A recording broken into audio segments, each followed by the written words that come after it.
Hello everyone, welcome back. This is RandoGEEK. In this video, we're talking about the CEO of Verizon going on record and kind of trying to summarize and explain why he thinks customers are starting to leave. And they're leaving in flocks, right? We're not getting the results we expected from Verizon's Q3 earnings report. We expected better. Many of us may not be surprised, but nonetheless, investors expected better, or hoped for better, should I say, and they didn't get that. So Verizon reported a net loss of 7,000 postpaid phone customers during the quarter. They're saying churn reached 0.91% compared to an addition of 18,000 postpaid phone customers during the same time period last year, 2024. There's a couple of reasons why this could be happening. We're going to break down some of those reasons for some of you that have just kind of been asking yourself, what did Verizon do this year that's so different from last year? Well, some of the reasons here could be, all right, in February, Verizon hiked their monthly rates for My Plan and new Verizon plan accounts by $3 to $5. They've been trying to make more money. Okay, they've been trying to make more money on these plans, and they're saying it's rising operational costs. All the carriers are doing this. T-Mobile has done this repetitively too. They're losing a lot of customers as a result of this as well. The thing is, even though it sounds like it's only $3 or $5, this can get really costly if you have multi-lines. And really the only real benefit in 2025, and even for the last couple of years, to go with postpaid is really just because of the multi-line discounts that you'll get. If you can bring multi-members to Verizon, you can get a good postpaid deal, right? You can get postpaid service, high priority, get some decent benefits, and the cost will be much less than it would be if you were one or two lines.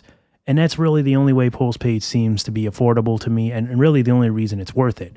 There's still a lot of headaches. You're still tied in. There's still big commitments. Personally, I like the freedom and flexibility of being able to bounce and go through carriers whenever I want, if I feel like. But if you're looking for postpaid, that is really the best way to do it. But $3 to $5 a line can get real costly. Let's say we go with 5. That means if you have 5 lines, you're paying now $25 more a month. In a year, that gets really costly. In a year, you're paying $300 more, at least, plus taxes and fees will be added on top of that. So it can get real costly. In March, Verizon increased the monthly price of its Verizon Mobile Protect multi-device plan. They raised that as well. Now that went up by $8. So that's also very costly. That adds up. August, Verizon's device activation fee rose from $35 to $40. So we're talking about another $5 hit per month, or per activation. Again, not the biggest thing, right? So $5, how many times do you really activate a device? But if you're someone that gets a new device every year, these things add up. So it's just an annoyance to have a company always in your pocket. And for some, it's a deal breaker. If they are not happy with the service as it is, and they feel like they're already overpaying, just these little things, these little quirks that Verizon keeps presenting and these companies keep presenting are making people question why they're using it, right? September, several pricing changes went into effect. So we had we did videos about this. We talked about the tablet increase, right? So the plans for tablets going up by $5, so $5 to $10, depending on the plan, of course. Verizon's administrative and telco BS fee is what I call it. 30 cents spiked by 3 cents or something like that. Not, again, these are small little chump change things, but these are fees that Verizon and companies like Verizon, at&t, T-Mobile, they're supposed to pay this. These are provided by the government for operating services and being able to run their business and provide the service to us. But they're passing it along to us. So they're basically saying, if you want to use our service, government's charging us this, and we're pushing it on you, and this is just the way it is, and they don't care. Renewable loyalty discounts, which typically range from $10 to $40, were discontinued, right? And then, of course, it's not really mentioned too much, or maybe it's somewhere in this article, but, the loyalty plans, the legacy plans, the constant raising prices of legacy plans, trying to force consumers on newer My Plan, more expensive deals, trying to take you away from the plans that made you interested in signing up for Verizon in the first place, trying to take that from you.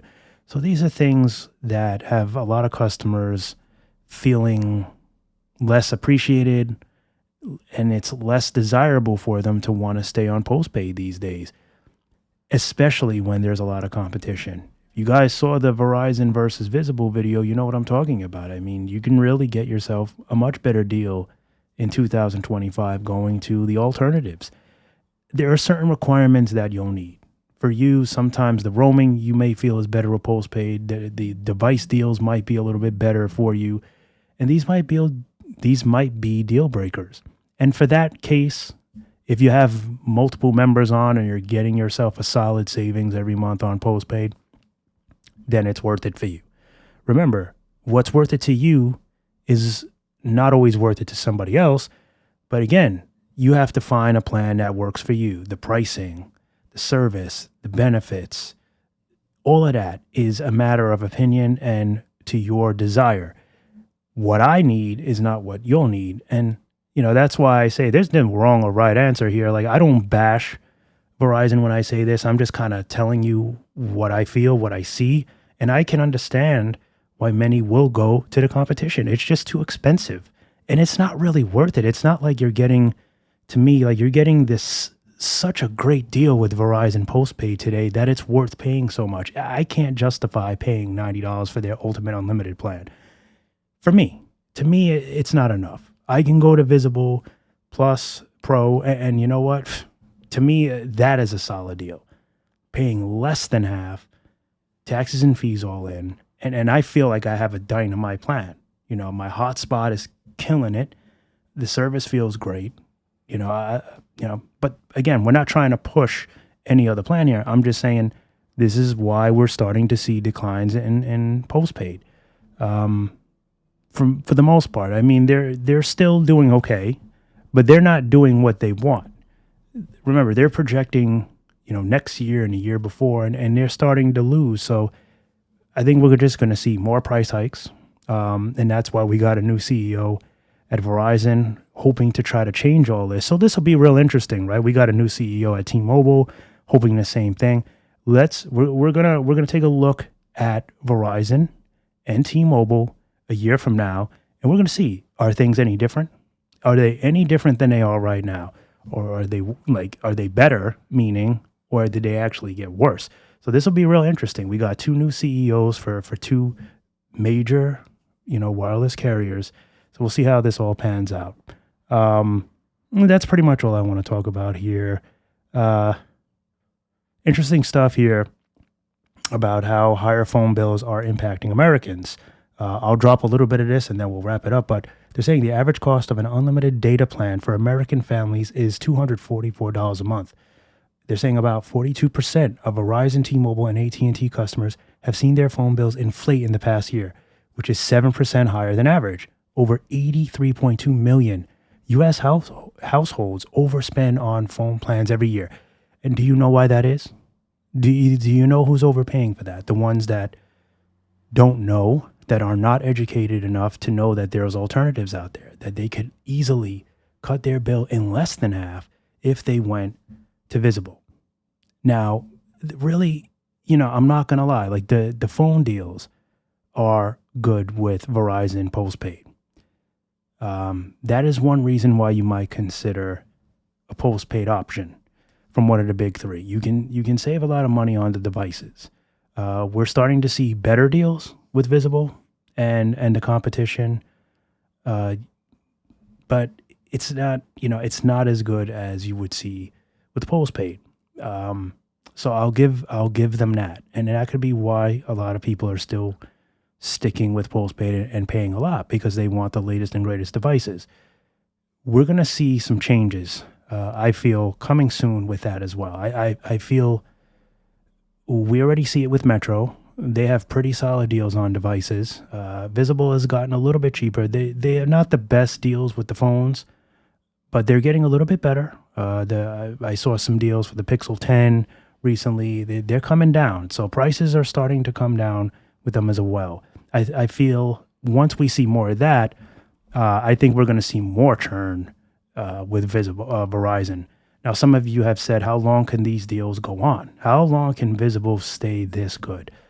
It's a good question. It's a very interesting question. But you know what? We've been saying that for a while. I think once Visible came around, and presented itself for $20 a month or whatever, what was it, 15 a month, 20 a month? I think, many were just like concerned. How could this be? This is too good to be true? And usually it is, but they've been keeping their word. They've been keeping prices down. In fact, they've come out with 2 new tiers, which have been really affordable and really worth getting. So I don't know. I don't know what the plan here is, the ultimate plan is, but I don't know. It'll be real interesting to see. But for those of you that are tired of overpaying, you feel like you're wasting your money, there are alternatives out there.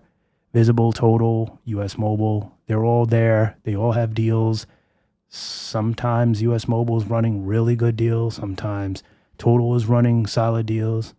And usually Visible has something going on for many as well. So hopefully you guys enjoyed this video. Read the article. It is interesting. There's some more stuff there. I just don't want to keep the video too long. But as always, thank you so much for stopping by and watching, and we'll catch you in the next one. Bye for now.